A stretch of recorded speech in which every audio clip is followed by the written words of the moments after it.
आमानकर सृष्टिकर्ता जीवंत परमेश्वरंकर धन्यवाद हो से आमानको पुनर्बार सुंदर सुजोग देले तांको निकटवर्ती हेबा पाए। तेणु प्रथमे जीवंत परमेश्वरंकर धन्यवाद करू करू आजिर उपासना उपस्थित प्रभुंक प्रिय लोक माने आउ जे जो स्थान रे भी अच्छन्ति समस्त को आजिर उपासना को स्वागत एवं नमस्कार जनाओ।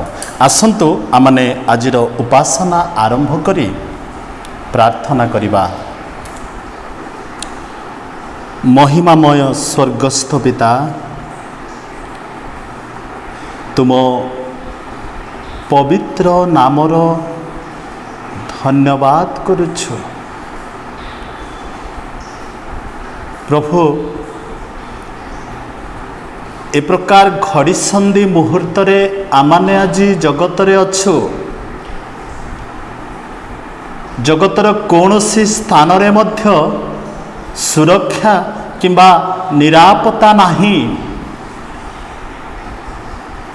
चतुर्दिगरे लोक माने भयभीत अवस्थारे कालातिपात करुछन्ति, किंतु धन्य तुम नाम प्रभु। धन्य तुमर प्रेम आउ योजना सकल आपणा लोक मानंकु, आपणा नामरे विख्यात लोक मानंकु प्रभु सुरक्षित रखी ए घड़ी संधि मुहूर्त रे ए संकटपूर्ण अवस्था मध्य तुम निकटवर्ती हेबा पाए, तुमर श्रीमुख दर्शन करिबा पाए उपासनार सहित तुम क्रूस निकट को आसी आपना आपना को समर्पण करिबा पाए तुमे सुंदर सुजोग आउ अवकाश देउथिबारु आमे तुमर धन्यवाद करू। जीवनर प्रति मुहूर्त को जेतेबेले लक्ष्य करू, उत्तमता धार्मिकता योग्यता किंबा पवित्रता नाही पित, किंतु तुमे आमान को प्रेम कल, आम प्रति मनोयोगी हेल, आमान प्रति विश्वस्त हेल, आमान जीवन रे आशीर्वादर हस्त धरी आज पर्यंत कढ़ाई आनिल। तुम नाम धन्य हो प्रभु। तुम निमंते तुमर विश्वस्तता को मने पकाई तुम निमंते आमे जे भली विश्वस्त हेबा, आपना को संपूर्ण उत्सर्ग करिबा, तुमर दयार सिंहासन निकट को आसी तुमर अनुग्रह सकल जीवन रे लाभ करिबा, से आशीर्वाद आम प्रत्येक को तुम्हें दान कर। स्वर्गीय पिता, सबु अमंगलरु, समस्त प्रकार समस्यारु, समस्त प्रकार दुर्घटनारु तुम्हें आमान को रक्षा कर। प्रार्थना करुछु पिता, गतकाली आम मंडलीर भौणी को जो हठात दुर्घटना घटिला, आमे मंडली सहित तुम निकट रे धन्यवाद दो। तुम्हें तांको सुरक्षा देल, जीवित मानक मध्यरे नामस्थान देल, आउ ए पर्यंत आपना पक्ष तले आवरी प्रभु तुम्हें सुरक्षित रखिछ। पुणी प्रार्थना करू संपूर्ण सुस्थता तांको जीवन रे दियो। आम प्रत्येकंकर यही प्रार्थना, समस्या आसु, अभाव आसु, असुस्थता आसु, दुर्घटना आसु, केवल तुम निकट रे निजको नम्र करिबा पई मंडलीर प्रत्येक परिवार को, प्रत्येक व्यक्ति विशेष को तुम्हें कथा कह प्रभु। धन्यवाद दो आमानकर अयोग्यता प्रमाणे दंड न दे, शास्ति न दे, आमान को क्षमा पर क्षमा करि आसीअछ। तुमर कृष्य शक्ति आम जीवन रे कार्य करि आसुअछि प्रभु। तुम नाम धन्य हो। एतेबेले आमाने तुमर निकट को आसीछु, तुम निकट रे निज निज को समर्पण करिछु। तुमर उपस्थिति आम प्रत्येकंक जीवन रे अनुभव करिबा को दियो प्रभु। आमानक जीवन रे थिबा समस्त दुर्बलता को तुमरी से पुत्र प्रभु जीशु ख्रीष्टंकर बहुमूल्य रक्त रे आमान को धोई नूतन कर, परिष्कार कर, परिष्कृत कर। आमनकर आत्मिक चक्षु खोली दियो जे भली आमे तुमको दर्शन करिबा। आमनकर आत्मिक कर्ण खोली दियो जे भली तुम रब शुणिबा। आमकर से कठिन हृदय को मांसमय हृदय परिणत कर जेभली तुम वाक्य को संचय करवा। प्रभु धन्यवाद दो उपासनार आरंभ रे निज निज को समर्पण करुअछु। तुम उपस्थिति रे आमकर उपासना को परिचालना करी तुम्हें केवल गौरवान्वित हुआ। सकल महिमा गौरव संभ्रम कर्तापण केवल तुमको दे आउ निज निज को तुम हस्तर समर्पण करी जीशुक नाम रे मागुअछु। आमेन। आसंतो आमने उपासना संगीतर गोटे गीत गाइबा। आम समस्तंकर अति परिचित गीतटी उपासना संगीत 49 पृष्ठार गीत मोहन जीशु हृदय धन हृद गगने आसग उई। आउ ए गीत गाइला परे मु अनुरोध करी आमानक मंडलीर जड़े भौणी अच्छा से सम्मुख को आसी आउ गोटे गीत गान करेंगे। तापरे आमने वाक्य मध्य को जीवा। मोहन जीशु हृदय धन हृद गगने आसग उई।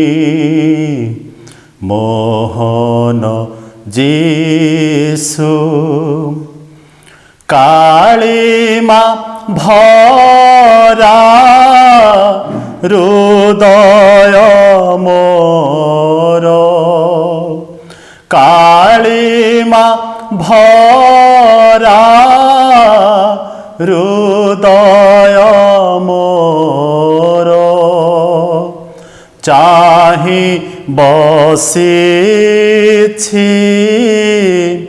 तुमरी पाई। मोहन जीशु प्रेम जागर जालिछि सखा तुम पीरति हृदय भरी। माला गुंथिछि प्रेम सुमने माला गुंथिछि प्रेम सुमने देवी गलारे हृदय साई। मोहन जीशु सबुरी कंठे मोहन गीते बाजी उठे गो तुमरी लागी। भक्ति अंजलि पीरति ढाली। भक्ति अंजलि पीरति ढाली। चरण तुम देवा गोधोई। मोहन जीशु हृदय धन हृद गगने आसग उई। कालीमा भरा हृदय मोर चाहि बसेछे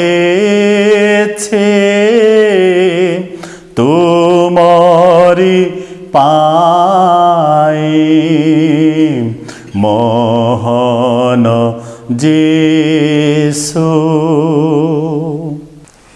कोटि कोटि फूले बाछी नेली शरण गोलाप मु। कोटि कोटि फूले बाछी नेली शरण गोलाप मु। की बासना की महक की बासना की महक नहीं तुलना जगतर फूल। कोटि कोटि फूले बाछी नेली शरण गोलाप मु। कोटि कोटि फूले बाछी नेली शरण गोलाप मु। फूटी थिला दिने फूल बेथली मगसाळे चहटिला ता सुबास। ग्राम ग्राम देश देश फूटी थिला दिने फूल बेथली मगसाळे चहटिला ता सुबास। ग्राम ग्राम देश देश की बासना की महक की बासना की महक नहीं तुलना जगतर फूल। कोटि कोटि फूले बाछी नेली शरण गोलाप मु। कोटि कोटि फूले बाछी नेली शरण गोलाप मु। फूलटिकु जिए पाए अनंत जीवन पाए सदा प्रार्थना रे थिले सही फूलटिए मिले। फूलटिकु जिए पाए अनंत जीवन पाए सदा प्रार्थना रे थिले सही फूलटिए मिले। की बासना की महक की बासना की महक नहीं तुलना जगतर फूल। कोटि कोटि फूले बाछी नेली शरण गोलाप मु। कोटि कोटि फूले बाछी नेली शरण गोलाप मु। की बासना की महक की बासना की महक नहीं तुलना जगतर फूल। कोटि कोटि फूले बाछी नेली शरण गोलाप मु। कोटि कोटि फूले बाछी नेली शरण गोलाप मु। शरण गोलाप मु शरण गोलाप मु। सुंदर गीत पाई धन्यवाद भौणी को प्रभु आशीर्वाद करंतु आउ तांको गौरव निमंते तांको व्यवहार करंतु। प्रिय प्रभुंक लोक माने मु जेते बेले ऑनलाइन रे उपासना करने को आसे मो मन रे गोटे कथा ସବୁବେଳେ ଜାତ ହୁଏ। ପୁଣି ଯେତେବେଳେ ବିଭିନ୍ନ ପ୍ରକାର ଖବର ଶୁଣେ, ନ୍ୟୁଜ୍ ଦେଖେ କିମ୍ବା ଖବର କାଗଜ ପଢ଼େ, ଏ ଲକଡାଉନ ଅବସ୍ଥାରେ ଅନେକ ପ୍ରକାର ଦୁର୍ଘଟଣା ଗତ ଦିନମାନଙ୍କ ଅପେକ୍ଷା ମୁଁ ଭାବୁଛି ଦୁର୍ଘଟଣା ମାନ ଦ୍ୱିଗୁଣ ବୃଦ୍ଧି ପାଇଛି। ଚୋରି କାମ କିମ୍ବା କୌଣସି ଦୁର୍ଘଟଣା, କେହି କାହାକୁ ହତ୍ୟା କଲା, କେହି ଫାଶୀ ହେଇ ଆତ୍ମହତ୍ୟା କଲା, ଏ ପ୍ରକାର ଘଟଣା ମାନେ ପ୍ରତିଦିନ ଶୁଣୁଛୁ। ସେତେବେଳେ ମନରେ ପ୍ରଶ୍ନ ଆସେ, ପ୍ରଭୁ ମୋର କ'ଣ ଯୋଗ୍ୟତା, କ'ଣ ଧାର୍ମିକତା, କ'ଣ ଉତ୍ତମତା ଯେ ମୁଁ ପୁଣି ମୋ ମଣ୍ଡଳୀ ଆଜି ସୁରକ୍ଷିତ। ଆଜି ପ୍ରାତଃ ସମୟରେ ସେଇ କଥା ମୁଁ ମୋ ମନକୁ ପ୍ରଶ୍ନ କରୁଥିଲି। ତେବେ ପ୍ରିୟ ପ୍ରଭୁଙ୍କ ଲୋକମାନେ, ଏକଥା କହିବାର ଅର୍ଥ ଆଉ ଉଦ୍ଦେଶ୍ୟ ହେଉଛି, ଆପଣ କେବେ ଆପଣଙ୍କର ଜୀବନକୁ ପ୍ରଭୁଙ୍କ ସମ୍ମୁଖରେ ରଖି ଏ ପ୍ରଶ୍ନ କରିଛନ୍ତି କି? ଆଜି ଧ୍ୟାନ ନିମନ୍ତେ ଆମେ ଶାସ୍ତ୍ରରୁ ଗୋଟିଏ ଅଂଶ ପଢ଼ିବା। ଆଉ ଆମ ପ୍ରତ୍ୟେକଙ୍କର ପରିଚିତ ଅଂଶ ବିଳାପ ପୁସ୍ତକ ତାର 3 ଅଧ୍ୟାୟର 22 ଏବଂ 23 ପଦ। ଜିରିମିୟାଙ୍କ ବିଳାପ 3 ପର୍ବ 22 ଏବଂ 23 ପଦ ମୁଁ ଆପଣମାନଙ୍କ ନିମନ୍ତେ ପଢ଼ିବି। ଆଉ ଦୟାକରି ମୋ ବାକ୍ୟ ପଠନରେ ଆପଣମାନେ ମନୋଯୋଗୀ ହେଉନ୍ତୁ। ଏ ସ୍ଥାନରେ ଏ ପ୍ରକାର ଲେଖାଯାଏ, ସଦାପ୍ରଭୁଙ୍କର ବିବିଧ ଦୟା ସକାଶୁ ଆମ୍ଭେମାନେ ବିନଷ୍ଟ ହୋଇନାହୁଁ, କାରଣ ତାହାଙ୍କର କରୁଣା ଶେଷ ହୁଏ ନାହିଁ। ସେ ସବୁ ପ୍ରତି ପ୍ରଭାତରେ ନୂତନ, ତୁମ୍ଭର ବିଶ୍ୱସ୍ତତା ମହତ୍। ପ୍ରଭୁ ଏ ପଠିତ ବାକ୍ୟରେ ଆମ ପ୍ରତ୍ୟେକଙ୍କୁ ଆଶୀର୍ବାଦ କରନ୍ତୁ। ଯଦିଓ ଜିରିମିୟାଙ୍କ ବିଳାପ ପୁସ୍ତକର ପୃଷ୍ଠଭୂମି ଆମେ ପ୍ରାୟ ସମସ୍ତେ ଅଳ୍ପ ବହୁତେ ଜାଣୁ, ଏଇ ଯେଉଁ ପୁସ୍ତକ ଜିରିମିୟ ଉଲ୍ଲେଖ କଲେ, ଇସ୍ରାଏଲ ଲୋକମାନେ ବନ୍ଦୀତ୍ୱକୁ ଯିବା ସମୟରେ ରଚିତ ବୋଲି କୁହାଯାଏ। ଆପଣ ଯଦି ଗୀତ ସଂହିତା 137 ଗୀତ ପଢ଼ିବେ, ସେ ସ୍ଥାନରେ ଯେତେବେଳେ ଇସ୍ରାଏଲ ଲୋକମାନେ ପ୍ରଥମ କରି ବନ୍ଦୀତ୍ୱକୁ ଯାଉଥିଲେ, ଇସ୍ରାଏଲ ଲୋକମାନଙ୍କୁ ଆଉ ଯେଉଁମାନେ ବନ୍ଦୀ କରି ନେଉଥିଲେ ସେମାନଙ୍କର ଥଟ୍ଟା ଆଉ ପରିହାସ କଥା ଉଲ୍ଲେଖ କରାଯାଏ। ସେ ସ୍ଥାନରେ କେବଳ ଗୋଟିଏ କଥା ମୁଁ ଆପଣଙ୍କର ଦୃଷ୍ଟି ଆକର୍ଷଣ କରିବାକୁ ଚାହେଁ।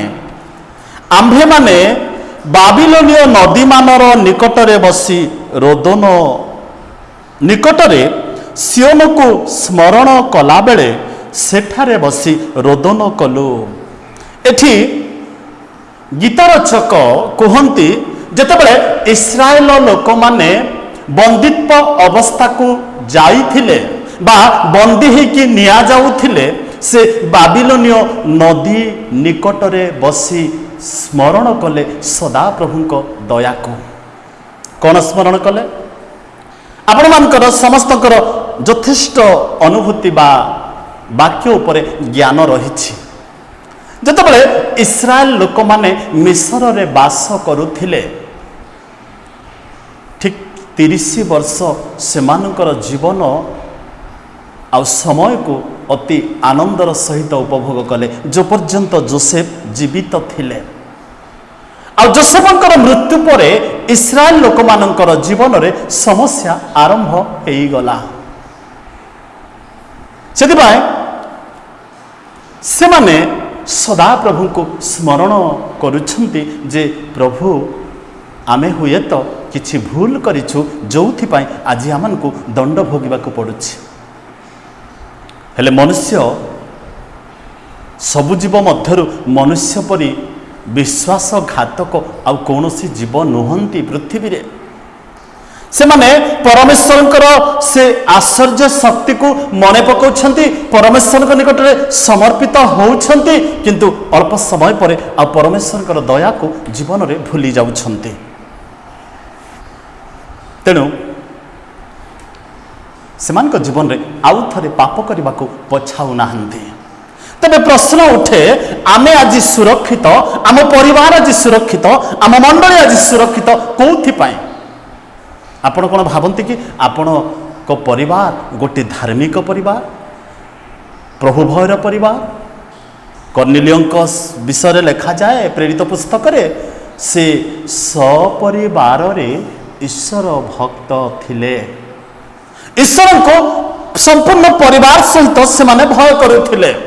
ଏଠି ଯେରେମିୟା ମନେ ପକାଇ ଦେଉଛନ୍ତି ଇସ୍ରାଏଲ ଲୋକମାନଙ୍କର ଜୀବନ କଥା, ଯେ ଆମମାନଙ୍କୁ ବନ୍ଦୀ କରି ନିଆଗଲା, ଆମମାନଙ୍କୁ ଅନେକ ତାଡ଼ନା ମଧ୍ୟ ଦେଇ ଗତି କରିବାକୁ ପଡ଼ିଲା, ଆମ ଜୀବନରେ ସମସ୍ୟା ଆସିଲା, ଆମ ଜୀବନରେ ବିଭିନ୍ନ ପ୍ରକାର ଦୁଃଖ କଷ୍ଟ ମଧ୍ୟ ଦେଇ ଗତି କରିବାକୁ ପଡ଼ିଲା, କିନ୍ତୁ ସଦାପ୍ରଭୁଙ୍କ ନାମ ଧନ୍ୟ ହଉ, ସେ ଆମମାନଙ୍କୁ ନଷ୍ଟ ହେବାକୁ ଦେଇନାହାନ୍ତି। ତେଣୁ ମୁଁ ଆପଣମାନଙ୍କୁ କହିବାକୁ ଚାହେଁ, ସଦାପ୍ରଭୁଙ୍କ ଦୟା, ସଦାପ୍ରଭୁଙ୍କ ଅନୁଗ୍ରହ, ସଦାପ୍ରଭୁଙ୍କ ଆଶୀର୍ବାଦ ଆପଣଙ୍କୁ ଆଉ ମୋତେ ଆଜି ସୁରକ୍ଷିତ ରଖିଛି। ସେ ବାକ୍ୟର ସେଇ କଥାଟି ମନେ ପଡ଼େ, ଯେଉଁମାନେ ସଦାପ୍ରଭୁଙ୍କ ଉପରେ ଭରସା କରନ୍ତି ସେମାନଙ୍କର ଚତୁର୍ଦିଗରେ ଅୟୁତ ଅୟୁତ ଲୋକ ପଡ଼ିବେ, ମାତ୍ର ତାହା ସେମାନଙ୍କ କତିକି ଆସିବ ନାହିଁ। ତାହା ହିଁ ଆମ ମଣ୍ଡଳୀରେ ଆଜି ପ୍ରଭୁ କରିଛନ୍ତି। ତଥାପି ପ୍ରିୟ ପ୍ରଭୁଙ୍କ ଲୋକମାନେ, ଆମ ମନକୁ ଯେତେବେଳେ ପ୍ରଶ୍ନ କରୁ, ଆମ ପ୍ରଶ୍ନର ଉତ୍ତରରେ ବା ଶେଷ ଉତ୍ତର ଆମ ଜୀବନରେ ଆମେ କ'ଣ ପାଉ? ଅନେକ ସମୟରେ ମନୁଷ୍ୟ କୁହେ, ମୋର ଧାର୍ମିକତା, ମୋର ପବିତ୍ରତା, ମୋର ଉତ୍ତମତା, ମୋର ବିଶ୍ୱସ୍ତତା ମୋତେ ଆଜି ସୁରକ୍ଷିତ ରଖିଛି। ନା, ବାକ୍ୟରେ ଆମେ ପଢ଼ିଲୁ, ସଦାପ୍ରଭୁଙ୍କର ବିବିଧ ଦୟା ସକାଶୁ ଆମ୍ଭେମାନେ ବିନଷ୍ଟ ହୋଇନାହୁଁ, କାରଣ ତାହାଙ୍କର କରୁଣା ଶେଷ ହୁଏ ନାହିଁ। ଆପଣ ଯଦି ଦେଖିବେ ଦ୍ୱିତୀୟ ବେଳ ପୁସ୍ତକ ତାର 11 ଅଧ୍ୟାୟର 9 ପଦରେ ସେ ସ୍ଥାନରେ 2ଟି ଦେଶ କଥା ଉଲ୍ଲେଖ କରାଯାଏ। ଆଉ ସେ 2ଟି ଦେଶ ହେଉଛି ମିଶର ଏବଂ କିଣାନ। ଦ୍ୱିତୀୟ ବେଳ 11 ଅଧ୍ୟାୟ 9 ପଦ, ମୁଁ କେବଳ ଆପଣମାନଙ୍କ ପାଇଁ ଗୋଟିଏ ପଦ ପଢ଼ିବି। ଆଉ ସଦାପ୍ରଭୁ ତୁମ୍ଭମାନଙ୍କ ପୂର୍ବପୁରୁଷମାନଙ୍କୁ ଓ ସେମାନଙ୍କ ବଂଶକୁ ଯେଉଁ ଦେଶ ଦେବା ପାଇଁ ଶପଥ କରିଅଛନ୍ତି, ସେହି ଦୁଗ୍ଧମଧୁ ପ୍ରବାହୀ ଦେଶରେ ତୁମ୍ଭେମାନେ ଆପଣାମାନଙ୍କ ଦିନ ବଢ଼ାଇ ପାରିବ। 10 ପଦରେ, ତୁମ୍ଭେମାନେ ଯେଉଁ ମିଶର ଦେଶରୁ ବାହାର ହୋଇ ଆସିଲ, ସେଠାରେ ବୀଜ ବୁଣି ଶାକ ଉଦ୍ୟାନ ତୁଲ୍ୟ ପାଦ ଦ୍ୱାରା ଜଳ ସେଚନ କରୁଥିଲ, ମାତ୍ର ଯେଉଁ ଦେଶ ଅଧିକାର କରିବାକୁ ଯାଉଅଛ ତାହା ସେପରି ନୁହେଁ। ତୁମାନେ ଯେଉଁ ଦେଶ ଅଧିକାର କରିବାକୁ ପାର ହୋଇ ଯାଉଅଛ ତାହା ପର୍ବତ ଓ ସମସ୍ତଳମୟୀ ଦେଶ, ପୁଣି ତାହା ଆକାଶରୁ ବୃଷ୍ଟି ଜଳ ପାନ କରେ। ଏଠି 2ଟି ଦେଶ କଥା ପରମେଶ୍ୱରଙ୍କର ପ୍ରିୟ ଦାସ ମୋଶା ଉଲ୍ଲେଖ କରନ୍ତି, ମିଶର ଏବଂ କିଣାନ। ମିଶର ହେଉଛି ସାଂସାରିକ ଦେଶ, କିଣାନ ହେଉଛି ଆତ୍ମିକ ଦେଶ। ତେବେ ଆମେ କେଉଁ ଦେଶରେ ବର୍ତ୍ତମାନ ବାସ କରୁଛୁ? ଆମେ ସାଂସାରିକ ଦେଶରେ ବାସ କରୁଛୁ। ଆମକୁ ଆଉ ଗୋଟେ ଆତ୍ମିକ ଦେଶ ଅପେକ୍ଷାରେ ରହିଛି। ସେଥିପାଇଁ ଏବ୍ରି ପୁସ୍ତକର ଲେଖକ 4 ଅଧ୍ୟାୟରେ କୁହନ୍ତି, ଅତଏବ ଆସ ଏଡ଼େ ବଡ଼ ବୃହତ୍ ମେଘ ତୁଲ୍ୟ, ଯଦି ଆରମ୍ଭରେ ପଡ଼ିବେ, ତାପରେ ତାର 16 ପଦରେ ଲେଖା ଅଛି, ଆସ କୃପା ପାଇବା ନିମନ୍ତେ ଆମ୍ଭେମାନେ ଅନୁଗ୍ରହର ସିଂହାସନ ନିକଟକୁ ଯାଉ। ପ୍ରିୟ ପ୍ରଭୁଙ୍କ ଲୋକମାନେ, ମୋର କହିବାର ଅର୍ଥ, ଆପଣଙ୍କର ଯୋଗ୍ୟତା କି ଧାର୍ମିକତା, ଆପଣଙ୍କର ପବିତ୍ରତା ଆପଣଙ୍କୁ ସୁରକ୍ଷା ଦେଇନାହିଁ।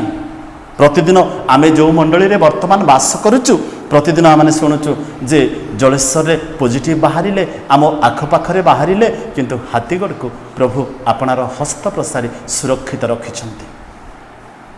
ଆମେ ସବୁବେଳେ ବି ଯିବା ଆସିବା କରୁ, ଆମମାନଙ୍କର ଯାତାୟାତ, ଆମମାନଙ୍କର ବ୍ୟବହାର ସେମାନଙ୍କ ସହିତରେ ଅଛି, କିନ୍ତୁ ଆମମାନଙ୍କ ମଣ୍ଡଳୀର କୌଣସି ବ୍ୟକ୍ତି ମଧ୍ୟ ଆଜି କୋଭିଡ୍-19 ଦ୍ୱାରା ଆକ୍ରାନ୍ତ ନୁହନ୍ତି। ଏହା ଆପଣଙ୍କର ଯୋଗ୍ୟତା କି ଉତ୍ତମତା ପାଇଁ ନୁହଁ, ଏହା ସଦାପ୍ରଭୁଙ୍କ ଦୟା ହେତୁ। ତେଣୁ ଦ୍ୱିତୀୟ ବିବରଣ ପୁସ୍ତକରେ मूसा इस्राएल लोक मान को मने पकाउछंती जो देश रे तुम्हे माने वास करुथिलो परिश्रम करुथिलो खाद्य उत्पन्न करुथिलो किंतु तुमने शांति रे भोजन कि पान करि पारु नथिलो किंतु जो देश को जीव से होची आत्मिक देश से होची परमेश्वरकर उपस्थितिर देश आ से देश रे तुमान को एते परिश्रम करबा को पड़िबो नाही। तेणु द्वितीय गण पुस्तक तार 11-12 पदरे गोटे कथा मु आपण मान को कहबा पई चाहे सही देश विषय सदाप्रभु तुम्भ परमेश्वर मनोजोग करती वर्षर आरंभरू वर्षर शेष पर्यंत सदाप्रभु तुम्भ परमेश्वर का दृष्टि तही उपरे सर्वदा थाए। आमने अल्प समय चिंता करिबा वर्षर आरंभरू वर्षर शेष पर्यंत तुम्भ उपरे सदाप्रभुंकर दृष्टि थाए। जदि चिंता करू ए वर्ष जानुआरी आ फेब्रुआरी मासटी आमे सुंदर भाव में क्षेपण कलु आ मार्च मास 22 तारीख रु आमर सारा राज्य रे लॉकडाउन पर सटडाउन पर लॉकडाउन चली आमनकर इनकम सोर्स रे एहा बाधा हेची आमनकर पारिवारिक जीवन बाधाजनक हेची आमनकर आर्थिक क्षेत्र रे आमने बाधा प्राप्त हेचु केवल आमने नुह आज सारा देश से ही प्रकार समस्या रे गति करुछंती किंतु सदाप्रभु को दया आमान को केबे मध्य परित्याग करे नाही। आमने देखिबा गीत संहिता 139 गीतर 4 पदरे लेखा जाए एथि पई सदाप्रभु आमान को प्रति कृपा दृष्टि करियछंती आउ 139:4 गीतरे कारण हे सदाप्रभु देख जहाँ तुमको संपूर्ण गोचर नुहे एपरी गोटे कथा मो जिह्वारे नाही। दाऊदंकर गीत सदाप्रभुंकर दृष्टि आपणक जीवन रे निश्चित भाव रही आपण स्वीकार करंतु बा न करंतु से दाऊद कहले प्रभु मो जीवन रे ए प्रकार गोटे मध्य विषय नाही जहाँ तुम दृष्टि रे गोचर नुहे मो जीवन रे नाही मो जिह्वारे नाही। प्रभु सदाप्रभु आपण को जानती आपणकर व्यक्तिगत जीवन को से जानती आपण व्यक्तिगत जीवन में किते दूर सदाप्रभु निकट में विश्वस्त तथापि आपण प्रति सदाप्रभु का दृष्टि रही। आसतु आमर पारिवारिक जीवन कथा समीक्षा करो आमर पारिवारिक जीवन कौन सदाप्रभु दृष्टि विश्वस्त मु सब कहे आज भी कहबी अनेक परिवार रे उपासना हुए मु खुशी आनंदित किंतु केमती हुए प्रत्येक व्यक्ति विशेषकर उपस्थिति अनेक समय न थाए आमनकर व्यस्तता आमनकर व्यक्तिगत जीवन व्यस्तता सकाशु आमनकर पारिवारिक जीवन आशीर्वाद को अनेक समय आमने प्रतिबंधक साजी थाऊ। आमनकर परिवार उपासना करती प्रार्थना करती गीत गान करती किंतु परिवार आउ कहीं उपस्थित न थांती व्यक्तिगत जीवन पारिवारिक जीवन को प्रभावित करुछि। आमने देखुछु आम परिवार आज भूल पथरे गला बेले जड़े महान व्यक्ति मते कहिले पालक बाबू जदि परिवार पिला माने भूल पथरे जानती हुए तो आपण भी दायी पालक को प्रभु सेथिपाई आपणक मंडली को आपणक परिवार को आपणकर व्यक्तिगत जीवन को पठेइछन्ति जे आपण माने वाक्य को भल भाव रे जानते से आपण को संशोधन करिवो। जो परिवार रे प्रतिदिन सकाळे संध्या उपासना हुए से परिवार जेते बेले भूल पथरे जानती दायी किए हेबे परिवार निजे। तेणु मु कहबाकू चाहे आउ सदाप्रभुंकर दृष्टि आपणकर व्यक्तिगत जीवन में आपणकर पारिवारिक जीवन में आपणकर मांडलिक जीवन में रही जदि आपण व्यक्ति विशेष भाव में सदाप्रभु दूर को जाउछन्ति मु तो कहबी आपण परमेश्वर सम्मुख में उत्तरदायी अटंती कारण सदाप्रभु दृष्टि आपण ऊपर रही। पितरंकर जीवन साक्ष्य मते बड़ आश्चर्य लगे ଯେତେବେଳେ ଯୀଶୁ କହିଲେ ଆପଣା ଶିଷ୍ୟମାନଙ୍କୁ ଆଉ କିଛି ସମୟ ପରେ ତୁମ୍ଭେମାନେ ମୋ ଠାରେ ବିଘ୍ନ ପାଇବ, ସମସ୍ତେ ମୋତେ ଛାଡ଼ି ପଳାଇବ, ମୋତେ ଶତ୍ରୁମାନେ ଧରିବେ।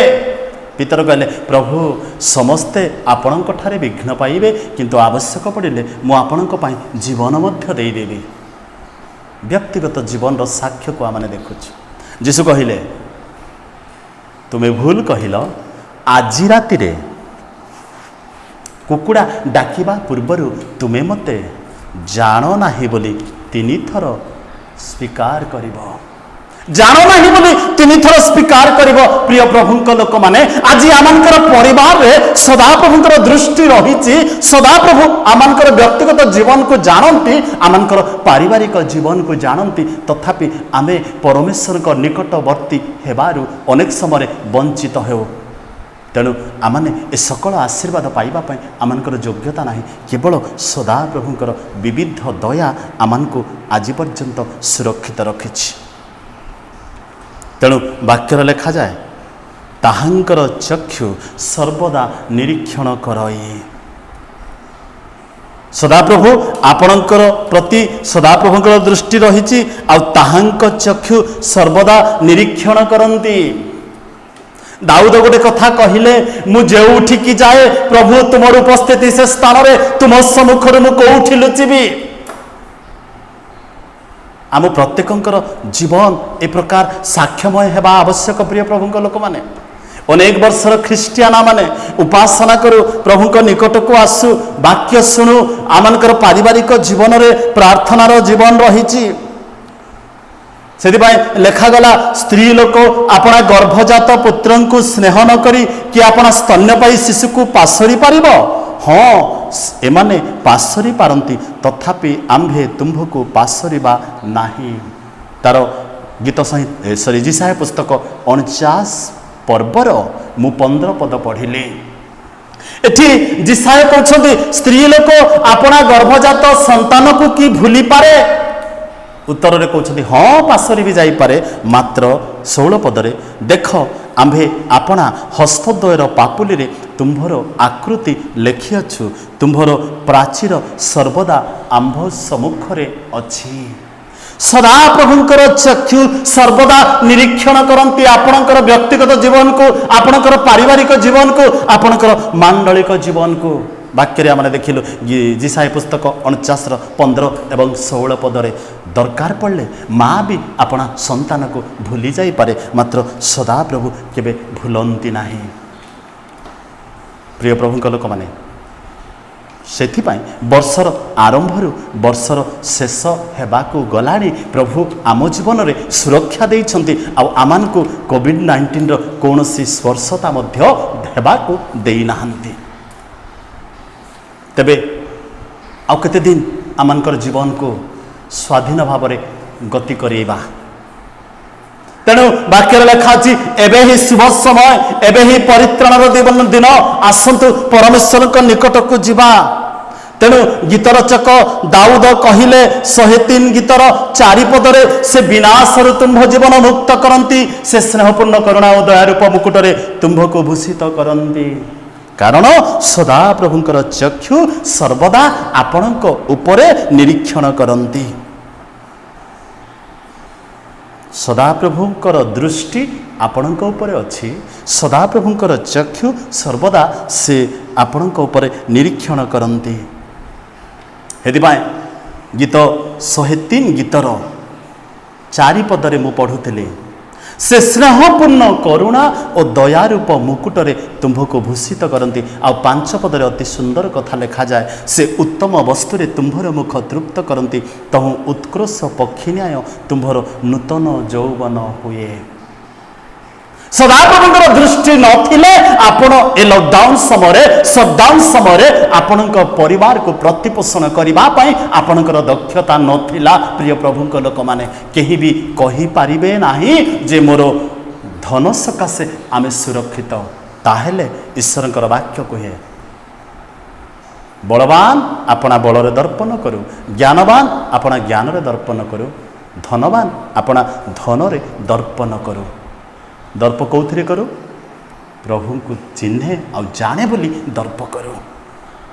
तेणु आज ए सुंदर समय ए लॉकडाउन और शटडाउन परिस्थिति रे आमे जितेबाला परमेश्वर सानिध्य मध्य को आसीचु उपासना मध्य को आसीचु आमको मन रखा दरकार जे सदा प्रभु दया सकाशु आमाने बंचीचु तेणु आसु परमेश्वर निकट को जीवा आ निजक समर्पण करवा। ए युवा लोक माने ज्ञानी सोलोमन बढ़िया कथा कहले हे युवा लोक माने तुम्हें यौवन अवस्था आनंद कर यौवन काल रे तुम्भर चित्त तुम्भक रुष्ट करू पुणी अपना मनर गति रे चक्षुर दर्शन रे चाल जहा करूच कर जुआड़े जाऊच जाओ। अनेक युवा मान को मु देखे से माने कौन करुछंती आ मु समीक्षा करथाय बाबू रे एबे समय तू करि चाल किंतु समय आसीबो प्रभु समस्त विषय तो ठारू विचार करिवे।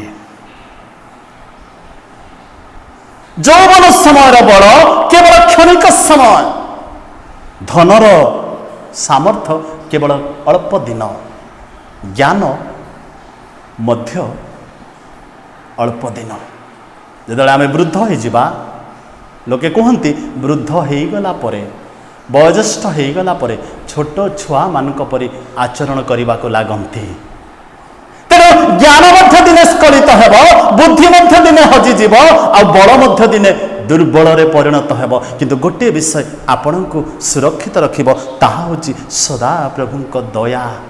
तेणु सदा प्रभु को चिन्हिबा सदा प्रभु को जानिबा सदा प्रभुंकर उपासना करिबा ए दिन मानकरे आमनकर नितांत आवश्यक। सदा प्रभुंकर दृष्टि आपणक उपरे अछि तेणु वर्षर आरंभर अर्थात जनवरी मासर अगस्ट मास पर्यंत आपण सुरक्षित। सदा प्रभुंकर चक्षु आपण को निरीक्षण करती तेणु से स्नेहपूर्ण करुणा और दयारूप मुकुटरे आपण को भूषित करी आसी अछंती। गीत संहिता 46 गीतर लिखा जाए सदा प्रभु आपणकर जत्न नियंती। गीत संहिता 46 गीत जेतेबेले मु पढ़ुली 46 गीतर 4 और 5 पदरे नदी गोटी अच्छी तहिर स्रोत समूह परमेश्वर नगर को सर्वपरिस्थ आवासर पवित्र स्थान को आनंदित करे परमेश्वर तहिर मध्यवर्ती ताहा विचलित हेब नाही परमेश्वर अति प्रभात रे ताहार साहाय्य करिवे। जदि आपण माने एक पदरु पढ़िबे परमेश्वर आम्भ मानकर आश्रय ओ बल एठी नदी गोटी अछि तहिर स्रोत समूह परमेश्वर नगर को और सर्वपरिस्थ आवासर पवित्र स्थान को आनंदित करे बोली लेखा अछि। ए जो वर्षा हैला भारतर विभिन्न राज्य रे विशेषकर बिहार रे आज पर्यंत लोक मैंने पानी घेर मध्य अच्छी। किछि दिन तले जड़े भाई मत न्यूज पठेइथिले राउरकेलार किछि बस्ती रे लोक मान को घर भितरे पानी पसी खाई पारु नाहांती रांधी पारु नाहांती ए अवस्था रे दिन काटुछंती। किंतु आमान को प्रभु का वाक्य यह कहे आमान को चतुर्दिगरे बहुथिबा नदी को परमेश्वर नियंत्रण मध्य रखी अछंती। से लेखा अच्छी एथिपाई पृथ्वी परिवर्तित हेले हैं और पर्वतगण समुद्र मध्य विचलित हेले हैं तहिर जलराशि गर्जन करी प्रबल हेले हैं तहिर प्लावन रे पर्वतगण कंपित हेले हैं आम्भे माने भय करिबा नाही कारण सदा प्रभु उपरे आमानकर भरोसा अच्छी कारण ताहांकर चक्षु आमानक प्रति दृष्टि करई आ ताहांकर जत्न आमानक प्रति रहिछि। तेणु गीत रचक ए स्थान में कहते आम्भे मैंने भय करवा ना कौ मैंने भय करेनि जो मैंने सदा प्रभु ऊपर भरोसा करते विश्वास निमंते मृत्यु भयजनक नुहे विश्वास निमंते ताड़ना भयजनक नुहे विश्वास निमंते महामारी भयजनक नुह किंतु आपण मानक मु किछि सप्ताह पूर्व कहूली ईश्वर वाक्य कहे एबे कि धन संपत्ति संचय करिबार समय एबे होची परमेश्वर को निकट को जीवार समय परमेश्वर के प्रति फेरिबार समय। तेणु लेखा अच्छी प्रभु आपणकर जत्न नियंती आपणकर योग्यता कि धार्मिकता सकाशु आपण सुरक्षित नुहंती मात्र सदाप्रभु आपण को वर्षर आरंभर वर्षर शेष हेबाकू गलाणी एपर्यंत आपण को सुरक्षित रखिथिबारु आपण सुरक्षित अछंती आपणकर परिवार को आपणकर व्यक्तिगत जीवन को कोनोसी महामारी स्पर्श करी नाही।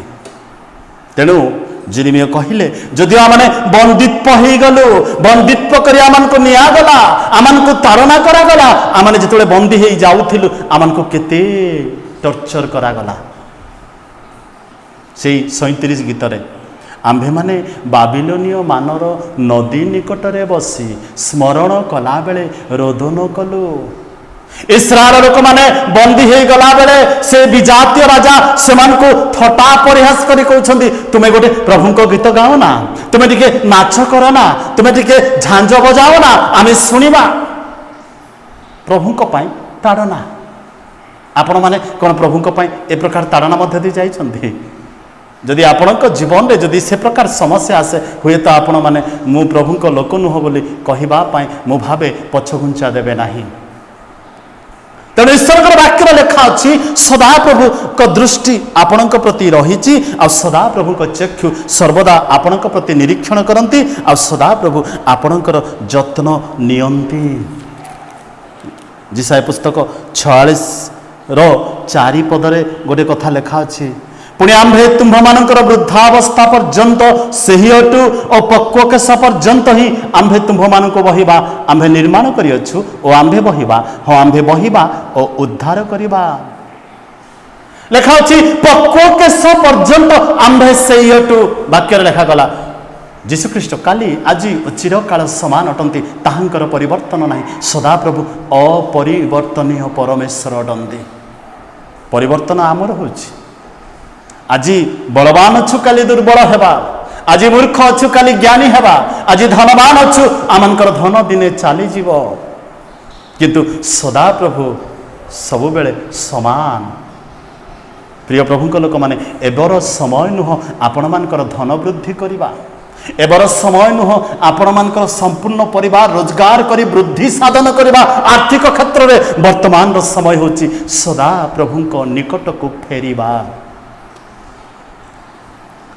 तेणु लेखा अछि वर्षर आरंभर वर्षर शेष पर्यंत पाउल कहिले प्रभु जो मान को मनोनीत करिथिले जो मान को जगतर पतनावधि आपणार लोक हेबा पई से आह्वान करि अछंती सेही मान को से कोन करिसंती ना परित्राणर अनुभूति देई अछंती। रोमियो पुस्तक 8:28 आ 29 पदरे लेखा जाए आमर समयर स्वल्पता तेणु आमे पढ़िबा नाही। प्रभु जो मान को मनोनीत करथिले मोर प्रश्न आज आपण माने से मनोनीत वंश मध्यरे सामिल अछंती कि आपण आज प्रभुकर मनोनीत लोक मानक मध्यरु आपण एवं आपणक परिवार अछंती कि सेथिरे। जिसाय पुस्तक 66 आउ 13 पदरे गोटे सुंदर कथा लेखा गला जेपरी जनकु ताहार माता स्वांतना करे सेहीपरि आम्भे तुम्भ मानकु स्वांतना करिबा और तुम्भे माने जेरुसालेम रे स्वांतना पाइब। ए स्थान रे ए प्रकार लेखा गला मु आपण मान को कहिली मिस्र रे जते बेले इस्राएल लोक माने थिले मिस्र थिला सांसारिक देश आउ किनान होची आत्मिक देश आमान को पाए जा वर्तमान जगत होची मिस्र आ जगत रु आमान को दिने किणान जीवाक पड़िबो आत्मिक देश को। तेणु एई जगत रे थाउ थाउ आसंतु निजको प्रस्तुत करिबा। आपणकर ज्ञान प्रभु को दृष्टि रे मूर्खता मात्र बोली लेखा जाए आपणकर धन प्रभु को दृष्टि रे किछि नुह बोली लेखा जाए। बाइबल रे अनेक स्थान रे मु आपण मान को जीवंत उदाहरण देई परिबी। से मूर्ख धनी बोली आमे जहाँ को कहू प्रभु कहले रे मूर्ख आज तो जदि तोर प्राण तो ठारू निया जाए ए सब कहार हेब तू जो भावुचु मु उपभोग करी हमार बड़ करी शस्य संग्रह करी आ मो जीवन को कहि रे मन खा पी आमोद कर प्रमोद कर किंतु भूली जाऊ जे सदा प्रभुंकर दृष्टि आम उपरे रहिछि। दुख सुख समय दुख समय सुख समय सबु अवस्था अभाव समय समस्या समय असुस्थता समय परमेश्वरंकर संपर्क को आम जीवन में बुझाए तांकर जो संपर्क रिलेशनशिप रही वाक्य लेखा अच्छी से होती आपणकर मोर पिता अटंती गीत संहिता 103 गीतर 3 पदरे लेखा अच्छी पिता आपणा संतानगण प्रति जे रूप स्नेह बहई सदा प्रभु आपणा लोकमान प्रति से प्रकार स्नेह बहंती गीत 103 3 पदरे लेखा अच्छी से तुम्हार अधर्म सबु क्षमा करती से तुम्हार रोग सबु सुस्थ करती पिता आ पुत्रर संपर्क को ए स्थान में उल्लेख करा जाए परमेश्वर होउछंती आपणकर पिता तेणुकरी आपणक प्रति ताहांकर दृष्टि आपणक प्रति ताहांकर चक्षु आपणक प्रति ताहांकर सुरक्षा सब बेले रहिछि तेणु जेरेमिया कहिले सदा प्रभुंकर विविध दया सकाशु आम्भे माने विनष्ट होई नाउ कारण ताहांकर करुणा शेष हुए नाही से आमर पिता अटंती द्वितीय लेखा गला से आमर स्वामी अटंती जिसाय पुस्तक 54 अध्यायर 4 पदरे आमने देखो से स्थान लिखा जाए निर्माणकर्ता तुमर स्वामी अटंती जो सदा प्रभु आपण को मते निर्माण कले भय कर नाही कारण तुम्भे लज्जित हेब नाही किंवा विषन्न मना हुआ नाही कारण तुम्भ को लज्जित करा जीव नाही तुम्भे अपना यौवन कालर लज्जा पाशरे जीव और तुम्भे अपना विधवा अवस्थार दुर्नाम आउ स्मरण करिब नाही कारण तुम्हार निर्माणकर्ता तुम्हार स्वामी अटंती सैन्याधिपति सदा प्रभु ताहांकर नाम और इस्राएलर धर्मस्वरूप तुम्हार मुक्तिदाता से समुदाय पृथ्वीर परमेश्वर बोली विख्यात हेबे ताठारु बड़ विषय आम जीवन में कौन हेबा आवश्यक समुदाय पृथ्वीर निर्माणकर्ता से आमनकर स्वामी अटंती से आमनकर पिता अटंती आ जोहन 15 अध्याय जीशु जेते बेले अपना शिष्य मान को कहिले मु तुमान को आ दास बोली कहू नाही कारण दास आ कर्तार संपर्क आम मध्य नाही कर्ता जहा करे ताहा दास जाने नाही तुम्भे माने मोहर बंधु से आमर पिता अटंती से आमर स्वामी अटंती आ से होउछंती आमर बंधु गीत संहिता 23 गीतर लिखा जाए से होउछंती आमानकर पालक उत्तम पालक अपना मेष गुड़िक निमंते अपना प्राण दान करती आ से मेष मान को चिन्हती रोमियो पुस्तक 8 पदरे लिखा गला से आमान को कौन करिसेंती पुत्रत्वर अधिकार देई अछंती आमाने होचु उत्तराधिकारी प्रिय प्रभुंक लोक माने ए प्रकार परिस्थिति रे आमाने जते बेले जगत रे बंचिछु आमानकर योग्यता की धार्मिकता की उत्तमता की पवित्रता नुह मात्र सदा प्रभुंक दया आउ अनुग्रह सकाशु बंचिछु सेतिपाई जेरेमिया कहिले से सबु प्रति प्रभात रे नूतन तुम्भर विश्वस्तता महत् सदा प्रभुंकर विश्वस्तता अति महत् तेणु आमे सुरक्षित तेणु आसु आमाने सदा प्रभुंक नामर धन्यवाद करू कारण से आमानकर पिता से आमानकर स्वामी से आमानकर बंधु से आमानकर पालक आउ आमे तांकर उत्तराधिकारी अटो तेणु जेरेमिया कहिले जदि आमाने बंदित्व अवस्था को जाउछु आमाने आज केउ बंधन रे रहिछु आमान को आज विभिन्न प्रकार पारिपार्श्विक अवस्था बंधन मध्य रखिछि प्रभुंक निकट को जीवार वंचित करुछि तेणु मु आपण मानक गोटे उदाहरण कहूली पारिवारिक उपासना समय अनेकंकर उपस्थिति थाए कारण तांको गोटे विषय बंधन अवस्था रखिछि जहाँ परमेश्वर निकट को आसबार वंचित करुछि तेणु आसु सदा प्रभुंक निकट को जाऊ कारण आपण आ मु जदि आज बंचिछु सदा प्रभुंक विविध दया सकाशे प्रभु आम प्रत्येक को आशीर्वाद करंतु ए मंडली को सुरक्षित दियंतु आउ तांको गौरव निमंते वृद्धि पाइबा पई सहाय्य करंतु आसंतु आमने प्रार्थना करी आज उपासना शेष करिबा स्वर्गीय पिता तुमर धन्यवाद करू सुंदर समय पाए अल्प समय तुम निकट को आसवा को देल प्रार्थना करू प्रभु तुम वाक्यर गभीर आम जीवन रे कार्य करू तुम प्रति फेरिबा पाई तुम आत्मांकर सामर्थ्य आमको मनोयोगी करू। धन्यवाद दो प्रार्थना शुणिल पुणी एत बड़े प्रार्थना करू आम मंडलीर बहु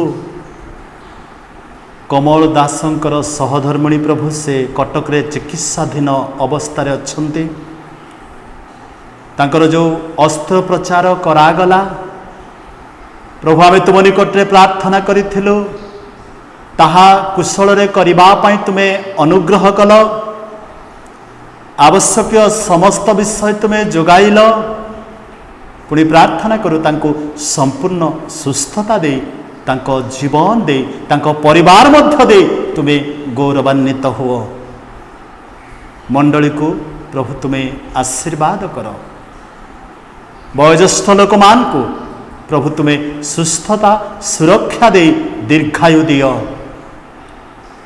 सब गौरव तुमको दे जीशु नाम रे मागुछु आमेन। आमे समस्ते मिसी प्रभु शिखैथिबा आदर्श प्रार्थना करिबा। आह्या मानक स्वर्गस्थ पिता तुम्ह नाम पवित्र बोली मान्य हेउ तुम्हर राज्य आसु जेपरि स्वर्ग रे सेहीपरि पृथ्वी रे तुमर इच्छा सफल हेउ। आज आमको प्रयोजनीय आहार दियो आम्भे माने जेपरि निज निज अपराधी मानको क्षमा करियछु सेहीपरि आमको अपराध सकल क्षमा कर परीक्षा आमको आण नाही मात्र मंदरु रक्षा कर जणु राज्य पराक्रम गौरव जुगे जुगे तुम्भर आमेन। पिता ईश्वरଙ୍କ प्रेम पुत्र प्रभु जीशुଙ୍କ अनुग्रह पवित्र धर्मात्माଙ୍କ शांति शक्ति सहभागिता आम प्रत्येकଙ୍କ सहित रे तुमर आगमन पर्यंत संगे संगे हेउंतु आमेन। समस्त को नमस्कार।